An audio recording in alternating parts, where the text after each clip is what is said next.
வணக்கம். முதலமைச்சர் விஜய் இன்னைக்கு தொகுதி மறுவரை சம்பந்தமா எம்பிகள் ஆலோசனை கூட்டம் நடத்தினாரு.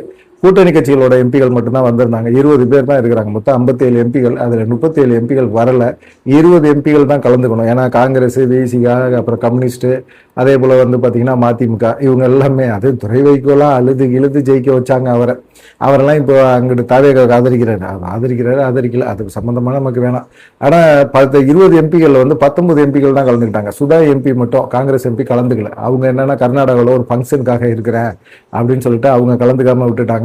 19 எம்பிகள் தான் அந்த ஆலோசனை கூட்டத்தில் என்ன தொகுதி மறுவரை சம்பந்தமா என்ன முடிவு எடுத்துக்க முடியும் இருக்கிற 57 எம்பிகள். ஆனா இவங்களுக்கு தாவேகாவை பொறுத்த வரைக்கும் திமுக தொகுதி மறுவரையில கலந்துக்கல அப்படிங்கிற ஒரு விஷயத்த, ஒரு பிம்பத்தை உருவாக்கணும் அப்படிங்கிறது தான் எண்ணமா இருக்கு. ஆனா திமுகவும் சரி, அதிமுக சரி, மற்ற கட்சிகள் எல்லாமே, கேள்வி கேட்கக்கூடிய கட்சிகள் எல்லாமே என்ன சொன்னாங்க அப்படின்னா, மேகதாது அணை விஷயமா நம்ம பேசணும். மேகதாது அணையில சௌமியா அன்புமணி கூட நேற்று சட்டமன்றத்துல தான் பேசினாங்க.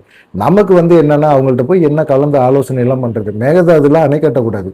என்ன நம்ம தமிழ்நாட்டு பார்டர்ல 4 கிலோமீட்டர்ல இது கட்டுறாங்க அப்படின்னா எவ்வளவு பெரிய பிரச்சனை. தமிழ்நாட்டுக்கு எவ்வளவு பெரியது. 80 அடி தண்ணீரை தேக்குறாங்க அப்படின்னா கண்டிப்பா 110 ஏக்கர் வனப்பகுதிகள்லாம் பாதிக்கப்படும். நம்ம சுற்றுச்சூழல் பாதிக்கப்படும். இதெல்லாம் நம்ம பார்த்துட்டு கனெக்ட் பண்ணிட்டு மேகதாதுல அணை கட்டக்கூடாது அப்படின்னு சொல்லிட்டு சௌமியா அன்புமணி ரொம்ப காட்டமா சொல்லியிருந்தாங்க. பாமகவோட எண்ணமும் அதுதான், மேகதாதுல அணை கட்டக்கூடாது. 2வது காவேரி நீர் பிரச்சனை. காவேரி நீர் பிரச்சனை சம்பந்தமா ஏன் எல்லா கட்சிகளும், அனைத்து கட்சிகளின் கூட்டத்தையும் ஏன் கூட்ட மாட்டேங்கிறாரு முதலமைச்சர் விஜய் அப்படிங்கிற ஒரு கொஸ்டின் எல்லாருமே வச்சாங்க. நேற்று சட்டமன்றத்தில் கூட உதயநிதி கூட அதை தான் கேட்டாரு. நீங்க அனைத்து கட்சி கூட்டத்தை கூட்டுங்க, ஏன் கூட்ட மாட்டீங்க? கூட்டுங்க, உங்களுக்கு என்ன பிரச்சனை இருக்கு? அனைத்து கட்சிகள் கூட்டுறதுல என்ன இருக்கு? இப்ப சட்டமன்றத்துல ஜெயிக்க முடியாத கட்சிகள்லாம் இருக்கு. இப்ப நாம் தமிழர் கட்சிகள்லாம் இருக்கு. அவங்களாம் அனைத்து கட்சிகளை கூட்டும் போது அவங்களாம் வருவாங்க, அவங்க பேசுவாங்க, அவங்க கருத்தை சொல்லுவாங்க. அப்படி கேட்கலாம்ல, அந்த கருத்தை கேட்கலாம். விவசாய சங்கங்கள் நிறைய இருக்கு, இல்ல விவசாயிகள் கட்சி அமைப்புகள்லாம் நிறைய இருக்கு. அவங்க எல்லாம் தேர்தலில் நின்று போட்டி போட்டு ஜெயிக்க முடியாத ஒரு சூழ்நிலையில இருப்பாங்க. அவங்கள எல்லாத்தையும் கூப்பிட்டு வச்சு அவங்கள்ட்ட கருத்து கேட்கலாம். விவசாயிகள்கிட்ட விவசாய சம்பந்தப்பட்ட விஷயங்களுக்கு கருத்து கேட்கறது தப்பு கிடையாது. இப்ப இந்த கூட்டத்தை கூட்டுறதுல என்ன இவங்களுக்கு வந்துருச்சு அப்படிங்கிற ஒரு கேள்வி தான் எல்லாருமே கேட்டாங்க.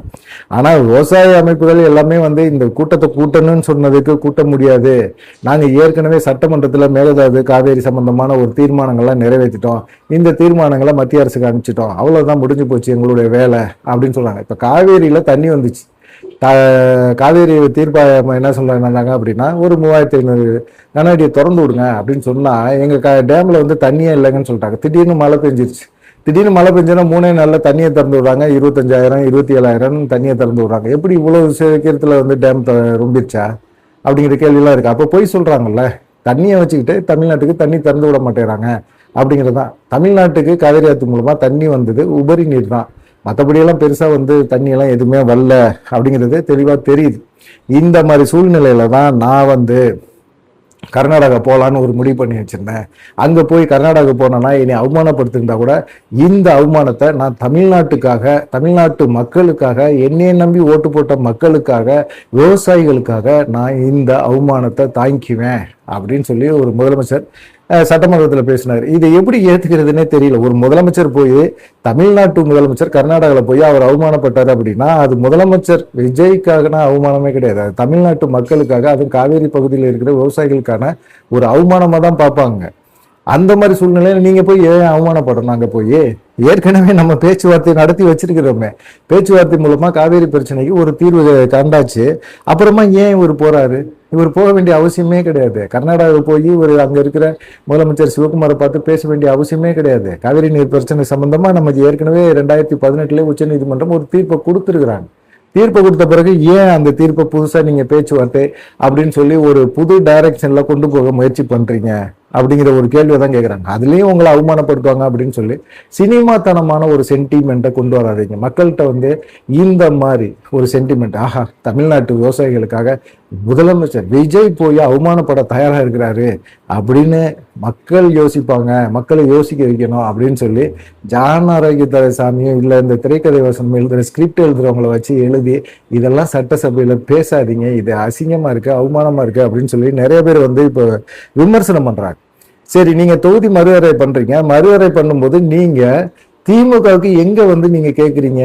சட்டசபையில உதயநிதிட்ட கேட்குறீங்க. அவர் உதயநிதி தெளிவா ஒரு விஷயத்த சொல்லிட்டாரு. இது வந்து திமுக தலைமை எடுக்கிற முடிவு, கட்சி தலைமை எடுக்கும். இந்த தலைமை என்ன முடிவு எடுக்கிறாங்க தெரியணும். நீங்க தாவேகா என்ன செஞ்சிருக்கணும், நாங்க இது மாதிரி எம்பிகள் ஆலோசனை கூட்டுறோம், தொகுதி மறுவரை சம்பந்தமா கூட்டுறோம், நீங்க வந்து எங்களுக்கு வந்து ஆதரவு கொடுங்க அப்படின்னு சொல்லி திமுக தலைமைக்கு ஒரு கடிதம் கொடுத்துருக்கணும்.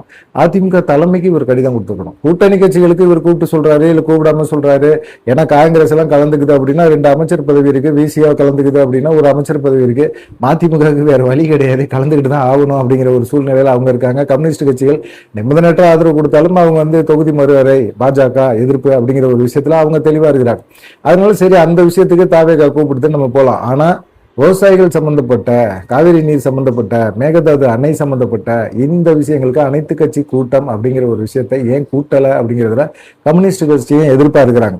ஆனா வந்து இவர் வந்து எந்த கட்சியோட தலைமைக்குமே வந்து இவர் கூப்பிடாம இவர் சாதாரணமா ரொம்ப அசால்ட்டா வாங்களேன், எங்க வீட்டுல விருந்து இருக்குது வந்து சாப்பிட்டு போங்களேன் அப்படிங்கிற மாதிரி கூப்பிடுற மாதிரி எம்பிகளை கூப்பிடுறாரு. திமுக எம்பிகள் தலைமை கேட்டுப்படுவாங்களா, இல்ல முதலமைச்சர் விஜய் சொல்லிட்டாருப்பா தொகுதி மறுவரை சம்பந்தமா போய் ஆலோசனை பண்றாரா, நம்ம தலைமை இருக்கட்டும் நம்ம போய் அங்க போய் பேசிட்டு வருவோம் அப்படின்னு சொல்லி இறங்கி வந்துருவாங்களா? அது எப்படி வருவாங்க?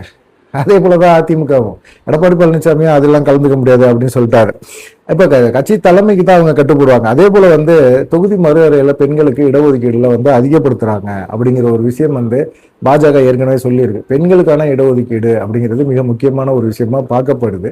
இந்த தொகுதி மறுவரை சம்பந்தமா எம்பிகள் வந்து இதனால கலந்துக்க மாட்டாங்க அப்படிங்கிற மாதிரி ஒரு எண்ணமும் பரவலா பேசப்பட்டு இருக்கு. இது வந்து ஒரு விஷயத்த வந்து குறிப்பா பாக்குறாங்க, எல்லாருமே பாக்குறாங்க.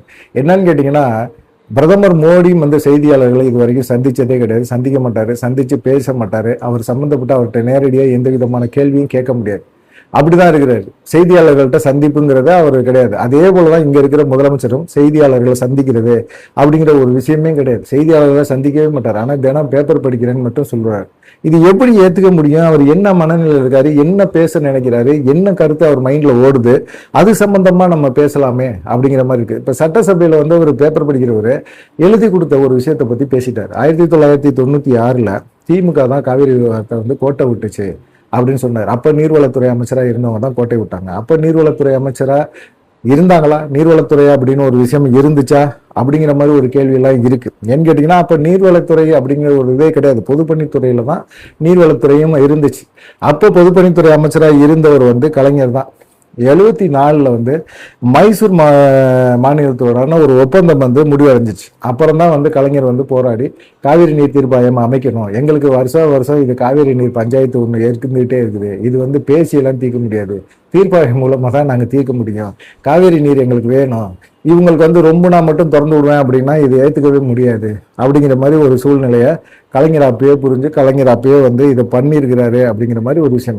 இந்த விஷயம் தெரியாம 1969ல கலைஞர் தான் இதுக்கு வந்து காவேரி விஷயத்துல வந்து கோட்டை விட்டுட்டாரு அப்படின்னு சொல்லி அவர் பேசின இந்த விஷயம் வந்து சமூக வலைதளங்கள்ல ஒரு முதலமைச்சருக்கு இப்படி எல்லாம் எழுதி கொடுக்கலாமா ஸ்கிரிப்ட் அப்படிங்கிற மாதிரி தெரியல. ஏன்னா இப்ப அந்த விஷயம் சமூக வலைதளங்கள்ல மிகப்பெரிய அளவுல நிறைய பேர் எடுத்து ஆதாரபூர்வமான லிஸ்ட் எடுத்து பேசிட்டு இருக்கிறாங்க.